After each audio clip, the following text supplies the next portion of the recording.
What's up YouTube, Dad here from War Games, bringing you, as you can see before you, a Metal Foes deck profile. Now, there's not much more to be said about Metal Foes. I mean, they came out in Dark Illusions, they're a vanilla Pendulum deck. They were really, really cheap. Like, I mean, most of their cards that you could get, apart from some of the support cards, were commons and rares. Then obviously Venom hit and they brought out even better cards to the deck that made it a bit more expensive, but better.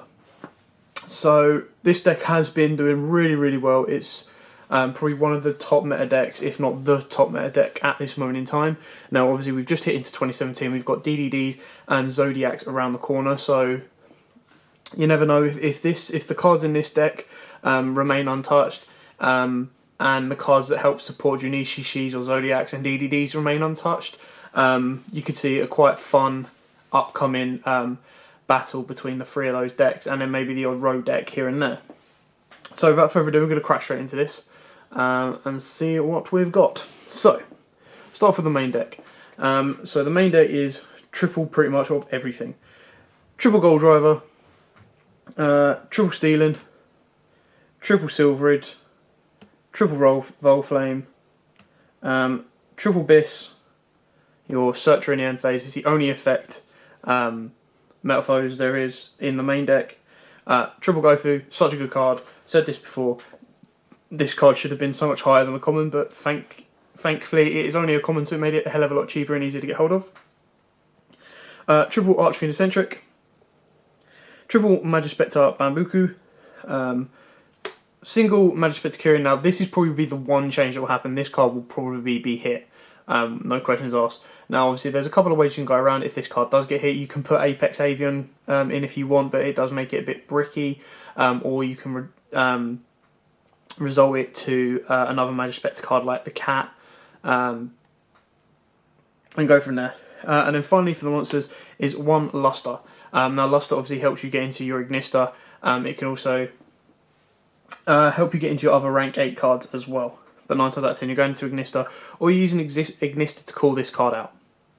So that is pretty standard for your monsters. Like it's all threes except for the last two there. And out of that lot of the ban list, Konami will either hit Bambuku and be like, right, we'll leave Kirin at 1 and see how people do with less search power for it, or they're just going to completely do what the OCG did and wipe out Unicorn Kirin straight away. So that's it for the monsters. A very, very heavy monster lineup, as you can see. Like I said, you play triple of everything, which is why this is one of the very few decks that Pot of Desires I can actually say does well in. Because you play pretty much triple of everything, the only monster-wise, and it's such a heavy monster lineup, it will through testing. Like, I don't want it at free. Number one, because I don't want to. There's no point in having free. Having free is just. I mean, that's what, like, I think there's 60 quid plus a pop now. And I think having 3 in the day is just too much. It's not worth it for me. And I think 2 is just enough. Like, I see it when I need to see it. Sometimes when I don't see it, you could argue the third would help, but I just think the third gets cloggy. Like, the worst thing you do is draw a Pot of Desires off of Pot of Desires. So at 2, it's fine for me. And obviously there are the downsides if you do hit your cards that you only play 2s or 1s of. Next up, I play 2 of the Quick Spell, full Metal Foes Fusion. Now, I just like this card for the pure fact that when you're in the battle phase, you can drop this and push the game. So this is designed to go second, hopefully have a little minimal resistance against it and just push for games. The one Metal Foes Fusion. Now, I don't know how I feel about the 1.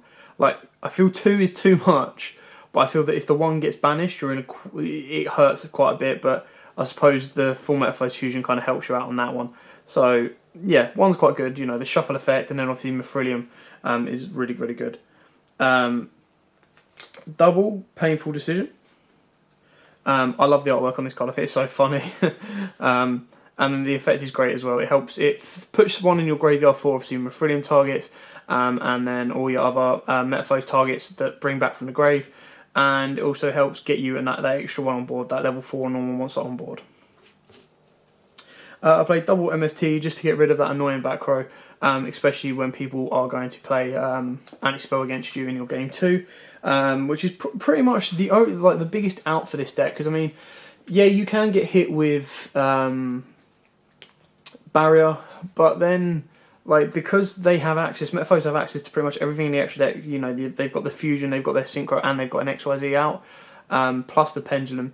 That Barrier does hurt, but it doesn't hurt as much.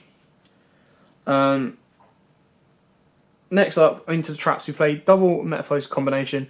Really good card, obviously. Activate it, pop it, get its effect, off you go.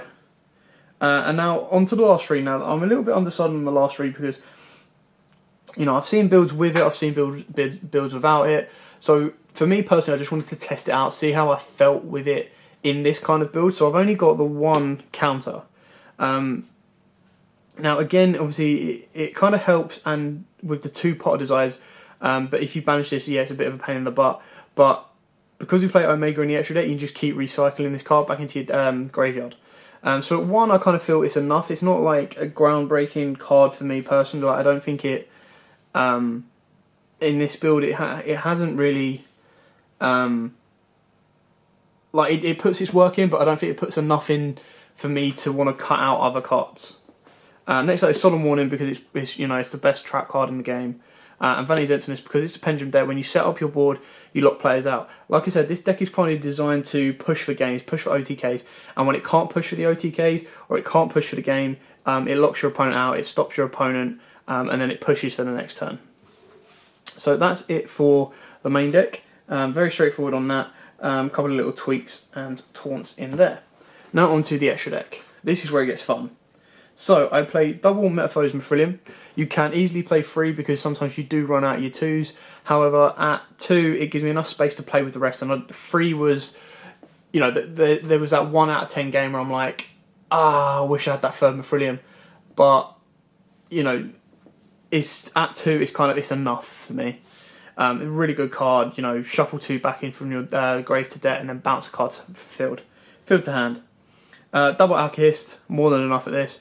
Basically just steal one of your opponent's monsters and gain the defense. A very nice card. And then 1 Orc and 1 Adamante. Now I play the Sulkin build in this. Not as heavily reliant. Like I'm not. If I can't get the Sulkin play off, it's the end of the world. But the Adamante's in there for the Sulkin plays, and obviously sometimes you're outs with Alchemist if you get absolutely stuck and you have to use it. Speaking of Sulkin, I play the Sulkin and Crystal Wing. Now, these can easily be taken out. If you don't want to be playing the Sulkin build, that's fine. These 2 spaces are up for grabs. You can change them into whatever you prefer. Like you can go into another rank 8, so Scarlight, any kind of rank 8 that you want like that. And then you can put in another Synchro if you want, or you can go more XYZ build, or you can bump up some of your fusions if you want to. That could be a 3rd Mithrilium if that's the way you'd like to play. But I quite like the Sulkin build because, you know, when you get it on board, Crystal Wing's such a strong card nowadays. It's very, very good. Now, obviously, I know this is a bit more expensive, so you can easily change this out for another card that will work with Sulkin, or like I said, just put in a Scarlight Red Dragon Archfiend. Next up, Ciphering Lord Omega. Again, like I said, because you're playing the Pot of Desires, you can recycle your stuff if you want to, and he's just such a good card. He might get he might get hit on the ban list, you never know, but I highly doubt, like, they're either just going to go straight away and cut him, which I think is really, really harsh, or they're going to reduce him to 1. Reducing him to 1 doesn't hurt that much. Void Ogre Dragon, because again, if you have a clear hand, you've got Vanities on board, you've got this on board, you've got your board set up, you are ready to go. You've got the protection there, you're just, you know, you're just waiting to win this game. One Ignister, because great card. You can play this in the deck, you can make it with Gofu and any of your Raccoons, or one of your Metaphors, I think it's Stealing, that you can make it with. Obviously Luster and Silverid you can make it with, and then obviously you can make it with your Ignister players, not Ignister, your Luster players as well. Now in an old version of this I did have Nirvana High Pendulum, just for a bit of fun really. You can put it in if you want, but you're very, very rarely going to go into him. Onto your XYZs, you've got Utopia the Lightning, standard on this one, just to help you get over those bigger boards that you can't necessarily steal, target at however you want. And then onto your rank 3s, you've got 1 Totem Bird for your Magispectre, your Raccoons if you get stuck, and then obviously your Break Sword with your Archery and Eccentric and your Magispectre Raccoon. Now I could advise that you could put in the Magispectre Cat in this deck as well if it works well with Biss, the searching end phase searcher, Metamorphose, Bismugear. So you can get 2 searches in your end phase, and you can set your scales up, because you can get Cat, which is a scale 2, and then you can get a Metamorphose, which is scale 8. So that's kind of it for the Metamorphose build. Quite straightforward, quite simple, and very effective. Throughout testing, it's been quite enjoyable. And like I said, they're really, really strong at the moment. You can pick up the majority of the deck. You can make stuff cheaper. I mean, you don't have to play Pod Desires. I mean, you look at the deck, just quickly, if you can probably pick up all this. I mean, the Raccoons have gone up in price if you're getting the dock versions, but I think they're about, like, you can probably get the reprint ones at about 6 to 10 quid each. Gopher's all common, that's all common. Commons and rares. Vanities are cheap. Warnings, combinations, MSTs. Home Decisions are cheap since the reprint. Metamorphose Fusion already cheap. So the Pot Desires is your money card in the main deck, and you don't really need that. You don't have to have that. So you can drop that down if you want to. Your extra deck's where it gets a bit more expensive, but obviously with Mithrilium and Alkahest, wouldn't worry too much about Alkahest. Like, your first target would be Mithrilium. I would definitely say get your Mithriliums first. They're about £11, maybe a little bit more. But you can play it the old style with all the cheaper cards if you really want to. So this will be budget. It's not going to do you as much damage. But this deck, I've seen so many variations of this deck. I've seen people play it with DDDs. I've seen people play it with Yang Zings. So I'm going to have a look into those and try and get you those deck profiles up as well, just to see how, give you guys the options and see what you think about them. So thanks for watching. Don't forget to like, comment, subscribe, share. Big thumbs up to the video. If there's any deck profiles you would like to see, I have already had some requests. I am working on them. It takes me a little bit longer if I don't have the cards myself, because I prefer to physically build them for you guys, test them out, just so I can give you an honest opinion on them. But yeah, so we do. Zephyr Wargames does have a regional on the 22nd of January in the UK in Stevenage. You can find the event. If you want any more information on that, just let us know, comment, or post us. PM us and I'll get you the information across to you guys. So we will be doing a regional then, which is our first big event, which is going to be massive for us. But yeah, thanks for watching. Don't forget to like, comment, subscribe, share. I will be doing some test hand profiles, just for you guys to see how consistent this deck can be. So yeah, thanks for watching. Don't forget to like, comment, subscribe, share, and as always, guys, happy dueling. If you like that video, why not check out our other videos available? We've got more deck profiles, pack openings, and of course duels. And don't forget to click on the most important button of all, that subscribe button, right in the bottom left hand corner.